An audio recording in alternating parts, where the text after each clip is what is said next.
আমরা করেছি। আমাদের এই যে হাত পার রোগ কাটছে, এই যে গাড়ের রোগ কাটছে, এই যে বেল বান্ধা চলি পুরা গারমার ভাঙ্গা, আর আইছে আইয়া মাছ সিটির গাড়ি লয়ে লইছে। এর রক্ষাই বাংলার মাটিতে হবে না। আন্দোলন করছি আমরা, আর ফল খাই হারা, ফল জনগণের মতো খাওয়াইব। ইশাক সাহেব গাড়ির পাশা ধরে ঢাকা শহর হয় নাই। ইশাক সাহেবের বাপের একটা নাম আছে। এই ঢাকা শহর ইশাক সাহেবের বাপে বীর মুক্তিযোদ্ধা সাদেক হোসেন খোকা বাঁচাইছে 1971-এ।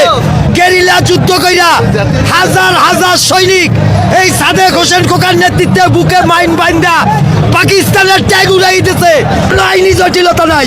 যদি ইশাক সাহেবকে এখানে মেয়র বুঝিয়ে দেওয়া হয় তাহলে ওরা টেন্ডারবাজি করতে পারবো না, তদবির বাণিজ্য করতে পারবে না, দুর্নীতি করতে পারবে না। এই কারণে ইশাক সাহেবকে তারা দেয় না। আমার পরিচয়, আমি বাংলাদেশ জাতীয়তাবাদী দল বিএনপি কোতোয়ালি থানা 37 নম্বর ওয়ার্ডের প্রস্তাবিত সাংগঠনিক সম্পাদক মোহাম্মদ মাসুম। পারলে কিছু করে জানি কইছি। আমরা সব জিনিস থেকে বঞ্চিত হয়েছি। আমরা ছেলে সন্তানকে খাওয়াইতে পারি নাই, এলাকায় যাইতে পারি নাই।